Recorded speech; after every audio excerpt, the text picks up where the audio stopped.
Welcome back. My name is Chris Williams, the Gothi of Volk's Kindred. As I stated in my most recent video, I will be discussing Heathen lifestyle, some ceremony, and possible rune lore and rune magic if I have time. So, a lot of people, by this point, I would hope, have looked into heathenry, the Norse gods, on their own time. But how do you relate that to modern day living, modern society? How does one be heathen? Well, that's actually a matter of interpretation. Again, a lot of people, take it how they interpret it, and there's nothing wrong with that. That's a big part of this faith. I encourage everybody to look up the 9 Noble Virtues. They're a good guideline, but again, I'm more say guideline. They're a relatively recent, more modern invention on how a heathen should behave or should carry out their life. And I have nothing I am in disagreement with when it comes to the 9 Noble Virtues.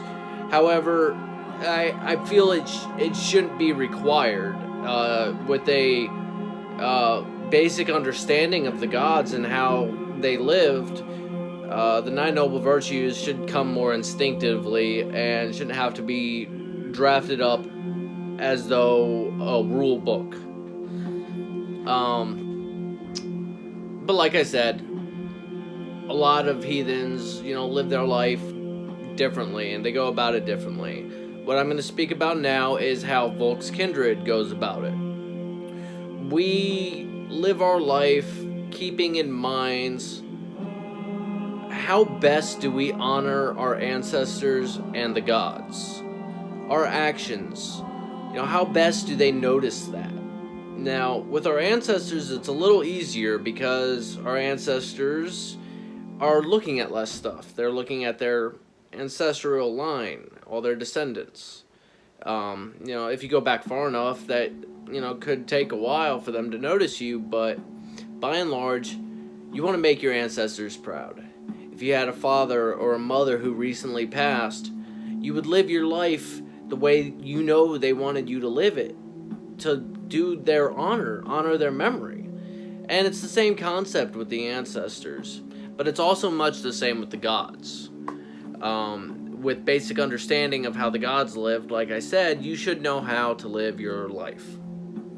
Honor is a whole complex subject. There's videos out there that explain it, and there's other videos that contradict the video that explained it. I keep it in simple terms. Honor is best defined as being a good man, or being good at being a man. And it can go for women as well. Women can have honor. But what I'm saying is things like your word is your bond. You stick to what you say you're going to do, and you do it. Not giving up when things get tough. Perseverance. That's honorable. Compassion, to an extent, is honorable. It like I said, it's hard to define, and I'm not sure if I can, but I would recommend looking into Jack Donovan. He has a couple books out there, most noticeably The Way of Men. Great book. It discusses some of these issues. His second book, Becoming a Barbarian, was also extremely good. And reading through them, you can get a better concept of some of the things that we heathens take so valuable, such as honor and loyalty and respect. But anyways, to get down to the nitty-gritty of it, very often I like to refer to as a kindred as a tribe. We're a family. We look out for one and each other, we take care of each other, and we help each other progress, and we take hold each other up when we're down. And, you know, it's unlike a church community where most of the interaction takes place at the church. With the Kindred, we don't have a church. Our church is Midgard. That is our place of worship, everywhere around us. So what we do is we get together with each other and maintain friendship, kinship, companionship, and we do so anywhere and everywhere. Now, I'm gonna say, you know, there are some morals that we do follow, and one of the big ones is eliminating weakness. Now, I myself am not entirely too concerned with physical weakness, though that is still rather important. You gotta take care of your body.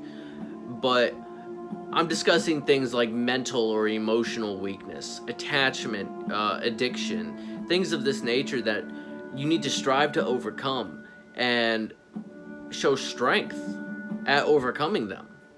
These are some of the ways you can make the gods proud, is conquering your struggles and showing the gods that you can overcome what life has to throw at you.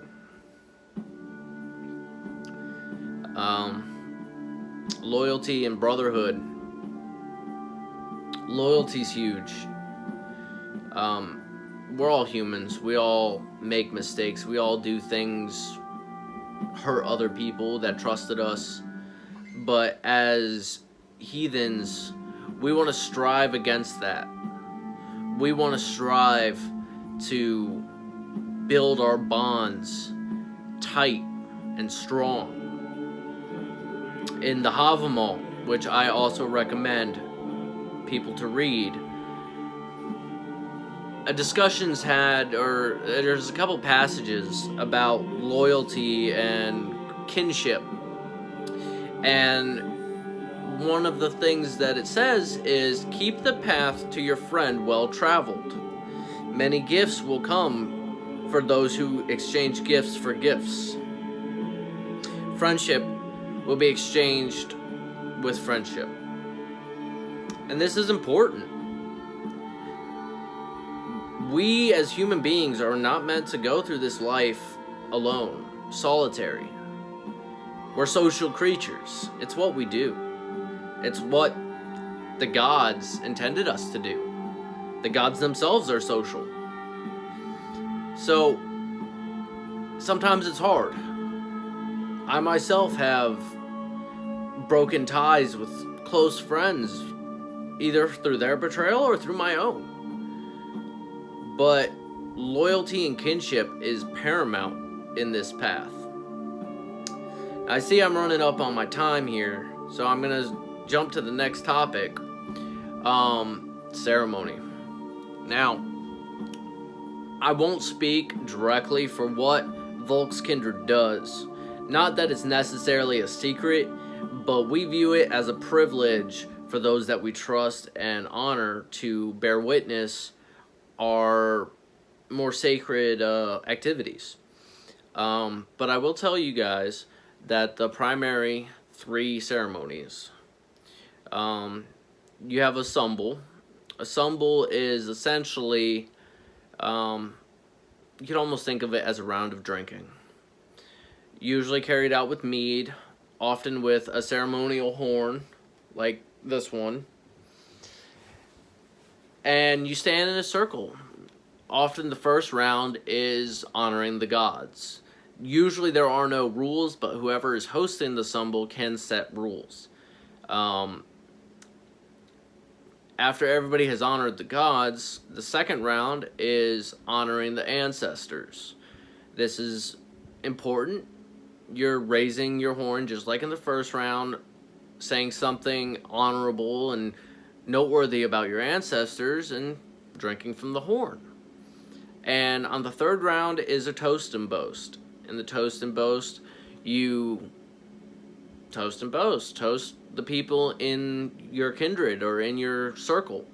You boast about your own achievements, Now, in the first 2 rounds, you're expected to pour what's called libation. Libation is an offering of what you're partaking in. So you're going to offer the mead, or if you're using ale, offer the ale. More commonly in my kindred, we do so by pouring a little bit on the ground, returning it to Midgard for the gods and the Lamvatir and the ancestors to partake in. You do not do this for toast and boast.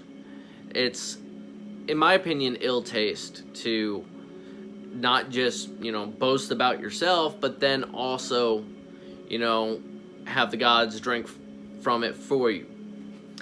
The second major ceremony is blot. Blot is absolutely major. It's similar, at least in my kindred, in structure to a sumbel.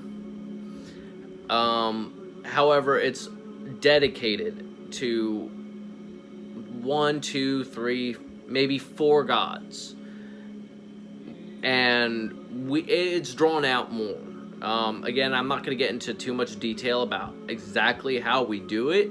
You can look up online how bloats are performed, but every Gothi has their own general spin-off on how they do things. And like I said, I'd like to keep the privilege alive.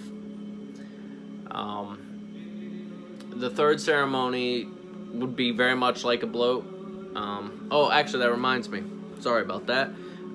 In a blot, biggest differentiation between that and a sumbel is the practice of offerings or sacrifice.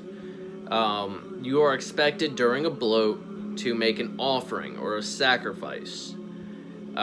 This is extremely important. You must do so, and it must be something for the gods being honored. Sometimes you can do some stuff for the ancestors of the Lamvatir as well, but that is the biggest differentiation between that and a sumbel. Also, primarily, a blot has a feast to go along with it.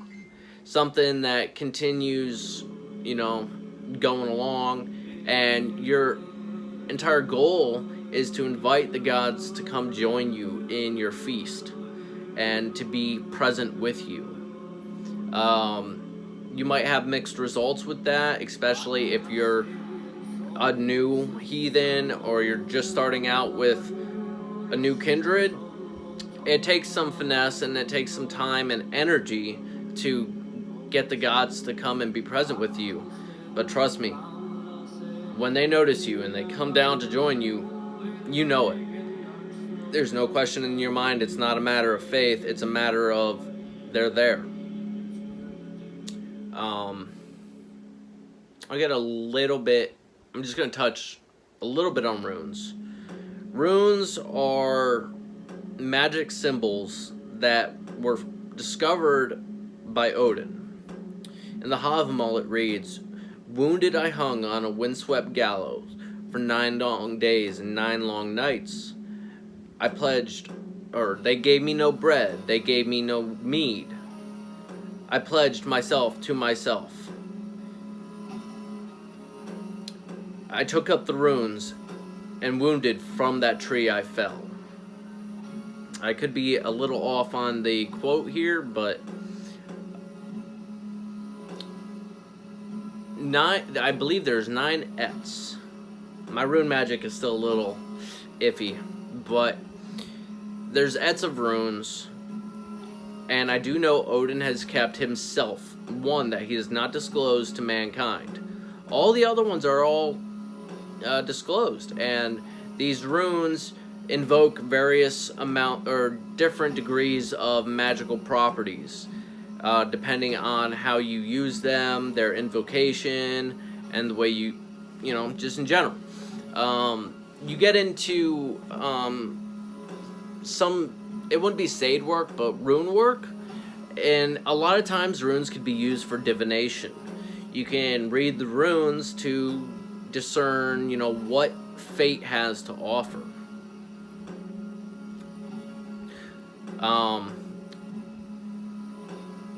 Other ways of using the runes is a combination of bind runes.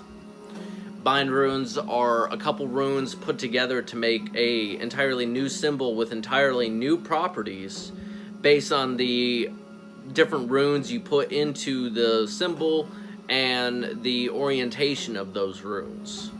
I do err on the side of caution when dabbling with runes.